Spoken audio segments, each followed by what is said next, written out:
Hello, and welcome to Admiral's EZPZ Diablo guide.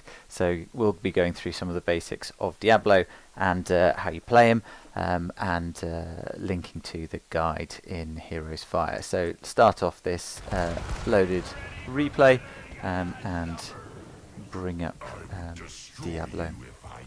Okay, so put it back to normal speed. You can see chat down the bottom.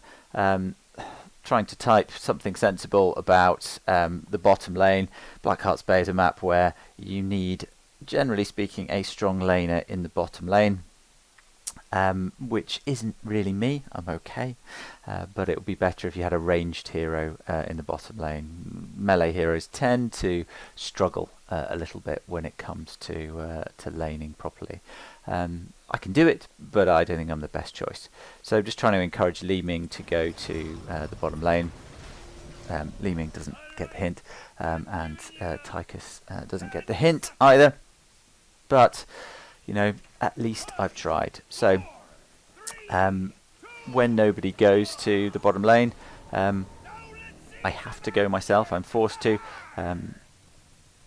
Because we're going to lose out on a huge amount of experience if I don't. I would rather be with the team. I should imagine the team would rather have their tank with them, but they don't want to. So this is Hero League game, so it's a normal composition of healer, tank, etc. And just trying to pressure Falstad a little bit. Falstad's going to win this lane against us. He's going to be much better at keeping the lane, but we just want to keep him a little bit nervous. We want to make sure that he can't push it too far. We want to make sure he thinks that we can come for him at any moment, so that he's going to be just on his toes, because even if we can't win, making him nervous would be a good way of just slowing him down a little bit. So just charge in, make him think that we might unload all our cooldowns and stuns, make him think that perhaps somebody else is going to come in and help us, and maybe try and steal a coin from him. But there's no way we're going to win this. We can't hang around here too long. He's just going to destroy us. But just slow him down, keep him nervous, just steal what we can from him. So, as I say, not great in lane. We can do okay. Using our Fire Stomp talent on W is going to be the best thing to do, by far the most efficient thing. Not much else really helps us. But again, just making sure that we are keeping them away as best we can. I'm glad Taronda came down to help with the laning phase, because obviously Brightwing came down for Falstad as well, which is great for us. I mean, if it were just me and Falstad, actually I would end up losing pretty hard. So just keeping them pressured, keeping them nervous. But now I may as well go off and pay in this coin, because there is nothing else to do on the map. There's no point in me hanging around down there with the minion waves, because I would be overextended.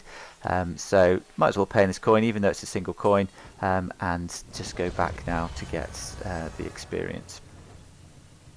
So soak the minion wave, keep using psychological tactics, and if we get low on health, retreat, and just keep Fire Stomp on cooldown.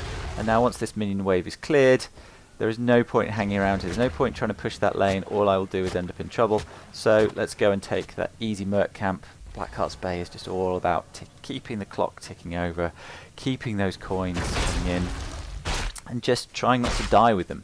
So once you've got them, try and pay them in, because there's no point in getting them and then giving them to the enemy team. So now I can mount up, I can get back to the minion wave before we've lost too many minions. So because Falstad was pushing that wave, it wasn't a fair fight between our minion wave and theirs. So actually I'm still able to soak almost all of the minion wave, and still having got those 2 coins. So I see Tychus coming in. I try and help him out. Unfortunately, I slam Falstad out of the range of Tychus' grenade. There's no way for me to know that Tychus is going to throw the grenade. I type well played to Tychus. Unfortunately, it's the same point that Tracer dies. So it looks like I'm being sarcastic to Tracer, but hey, what can you do? There isn't much point in trying to explain this. Just carry on, and just, it's fine. Tracer thinks I'm an a-hole. That's no problem. So again, just keep going with this lane. I would much rather be in the top half of the lane. I would much rather be fighting with the team, but if we have to take the lane, it's not glamorous, but it is going to be necessary.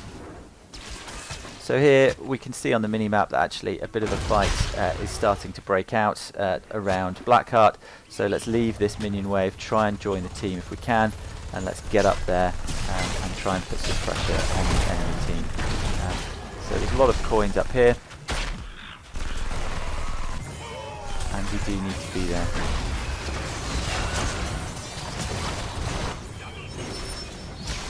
So definitely worth leaving the lane for, definitely worth losing a little bit of XP for in order to come up and make sure that we win that team fight. So great stun from Taronde, and then just following up with RE.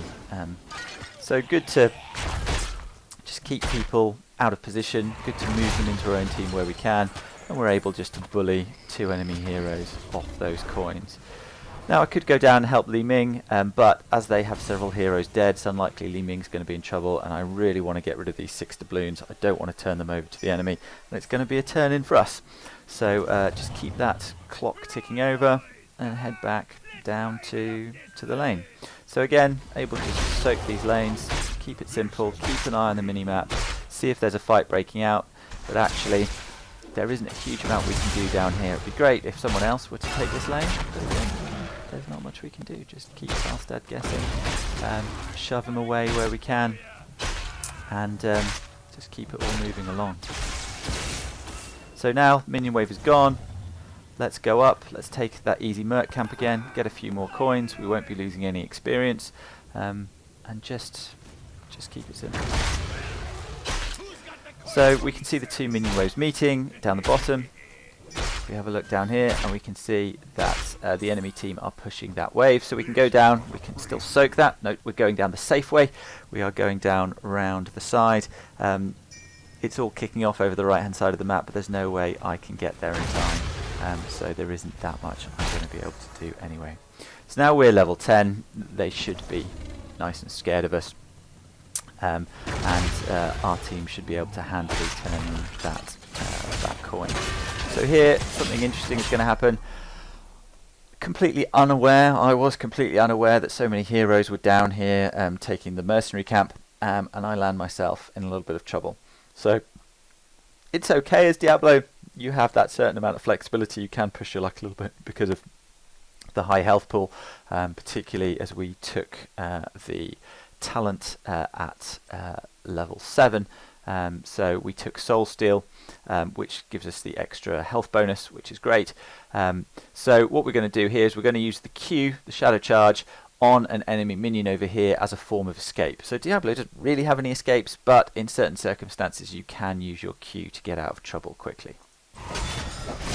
So there we go, we managed to get out, and we are able to turn around now that there isn't so much pressure on us, and do what we can to help out in the fight. So, and partly that's because we are level 10 and they're 8, they have to be very careful of us, and we were able to kill. So I've got 5 coins, I'm getting a bit itchy to hand them in, but even though we're level 10, the enemy team have shown signs of grouping at this point, so I'm not just going to be able to stroll up there on my own and turn in the coins unless I'm quite confident that actually I'm going to be okay. So seeing Muradin up the top makes me think that actually they are not all down the bottom, so it gives me confidence to go up here, turn in my coins, and again noting that Muradin is at the top and noting that there are huge minion waves up the top, we can't afford to lose all that experience. So we have a level lead, we are 10 and they are not.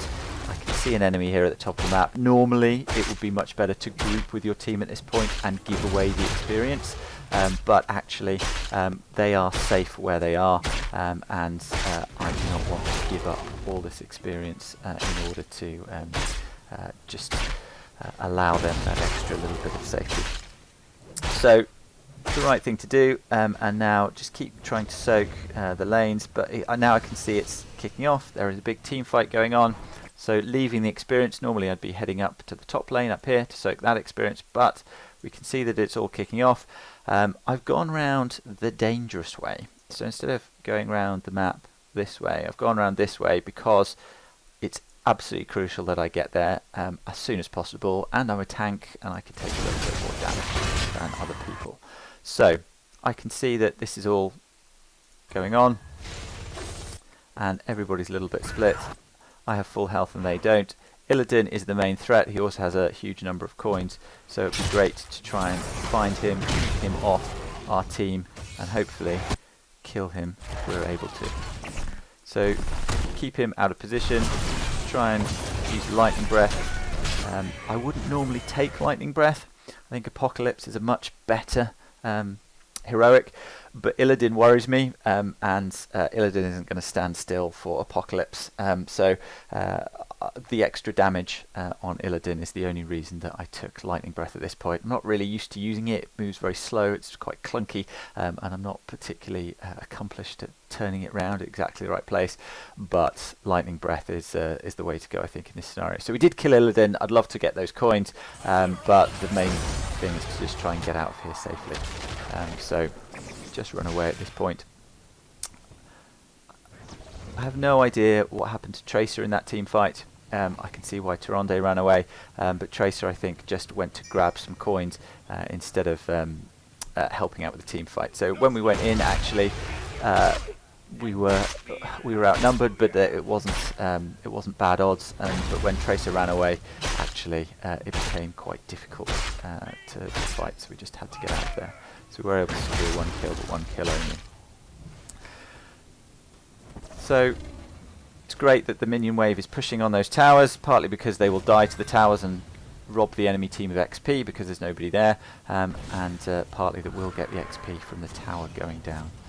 So now trying to group up with the team, trying to grab XP and kill the minion waves where we can.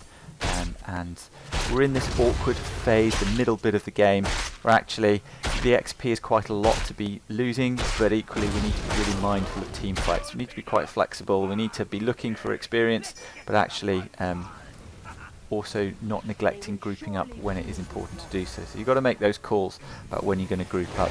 Now we are level 13. It's good to basically stay together as much as you can. You'll notice I could use my Q to charge through those bushes, and it just saves you a little bit of time as having to walk around. Is one of the tricks for Diablo that actually, if you need to and you go into a merc camp, you can just dive through a wall with your Q.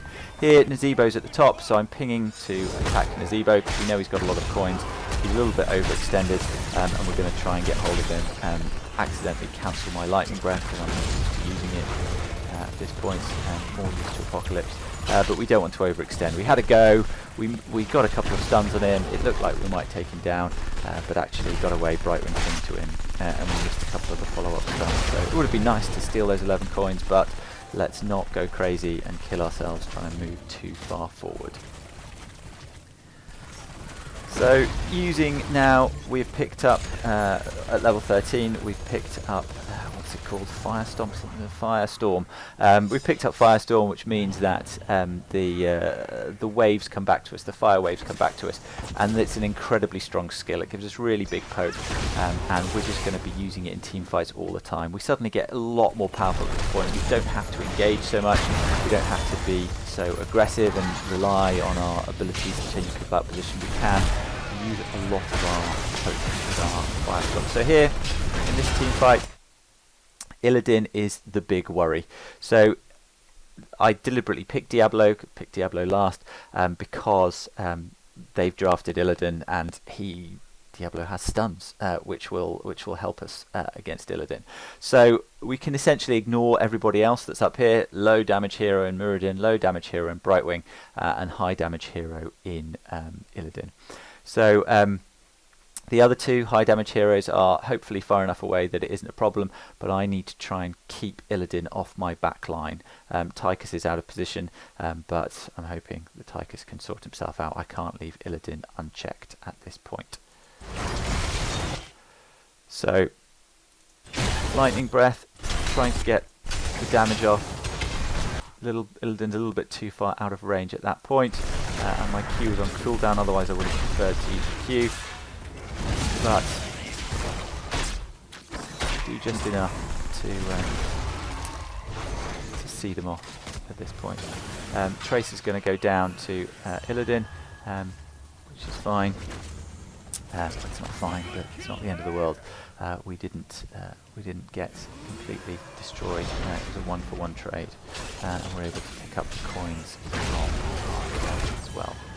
So here comes Illidan back, foolishly, and we're able to pick up the coins. There's something about Illidan players where they are either brilliant or they're terrible. Oh, we've caught Brightwing, so just keep him stunned so he can't teleport out, and immediately try and pay the coins in. So in the team fights, we're looking to stun high priority targets. We're looking to use our Q and our E to move people out of position where we can, particularly people that suffer from stuns, and we are looking for the lightning breath as well.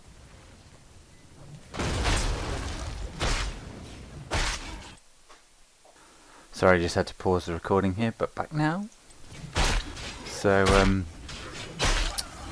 taking the Merc camp down the bottom, normally a fairly risky play.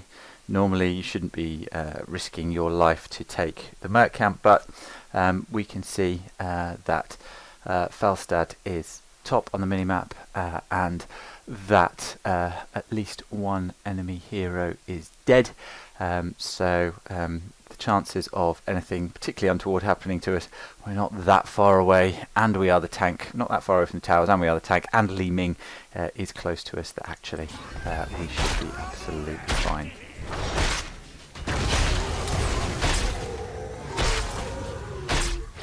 So Tracer going off doing her own thing. I get the Tracer's mobile, but actually I would much prefer her to be grouping with the team. So now we're all down the bottom. It would be great if Tracer came to join us. So let's get rid of our coins and turn in. So we see Tracer's in trouble up the top. Has to run away again to try and get him for team fight over the chest. Try and get out of the way of these enormous toads. They get stronger the further away you go. Tychus should be able to take the chest on his own down the bottom. So now we are going to try to get Nazebo.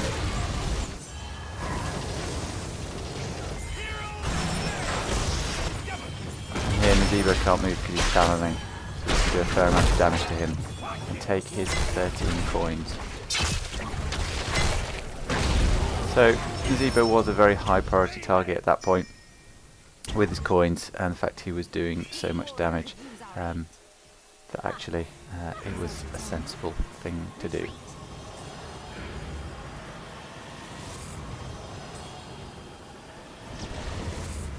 So here, enemy team are dead, but they are not dead for all that long. By the time we get to their keep, actually most of them would have been respawned, and on Blackheart's Bay the map objective is so powerful that actually there is no point risking going in for killing the enemy keeps. So just carry on collecting coins, carry on unleashing these Merc camps. It really is all about Merc camps.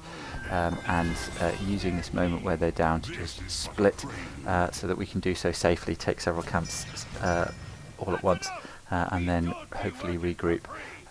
Tracer needs to join us, and I'm going to type to tell her this, which is why I'm a bit slow to react to the enemy team coming in.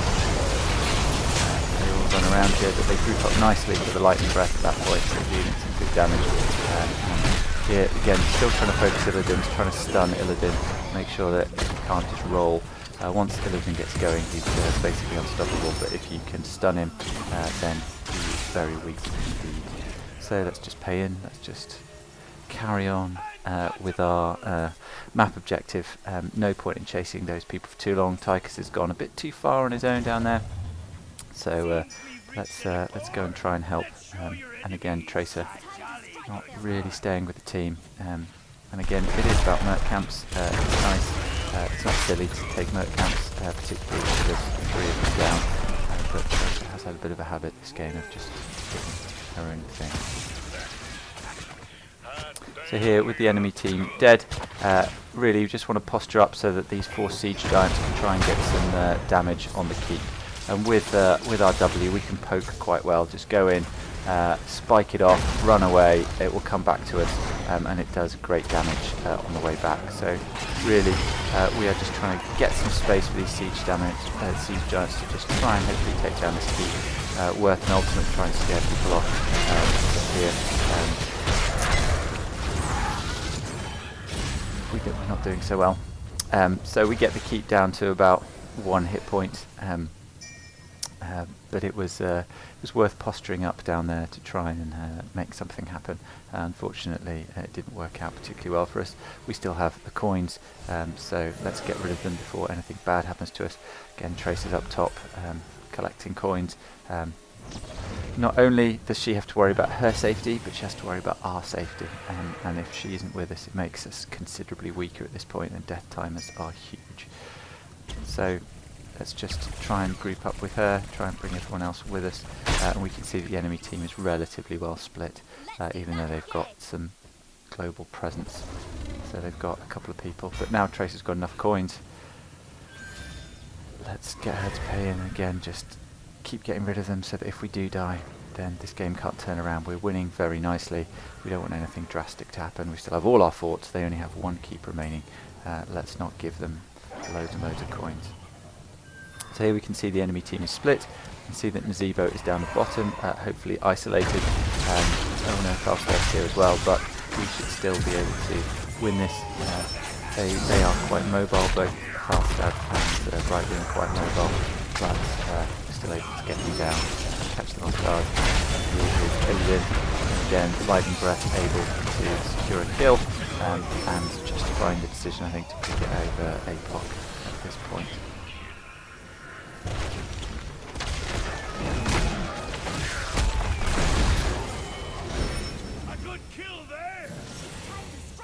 So here, with full team white, we're level 20, there is no reason to do anything other than go straight for core. Don't know why Tracer's getting coins, we should just be going straight for the core at this particular point. There's nothing they can do, they won't respawn before the core is dead, so there is absolutely no chance of them, and even Tracer isn't really. So good game. Things I learnt is that actually the way that you play in team fights is very different when you have Lightning Breath to when you have Apocalypse, because Apocalypse you just fire it out and you carry on with your stuns, you carry on moving people out of position. But with Lightning Breath, a large part of the team fights is just firing off your Lightning Breath and not being able to do a huge amount else. So making sure that you get that lined up because it turns quite slowly. But when you need that extra bit of damage, particularly against a hero like Illidan, that can often hang on by the skin of his teeth, so you either kill him early on and it's a steamroll, or he doesn't quite die and keeps getting health back and stomps all over you. So I've never had the announcer say Hero of the Storm and lost, so it's always a good sign when you get that that Hero of the Storm announcement, and yeah, another good game for Diablo.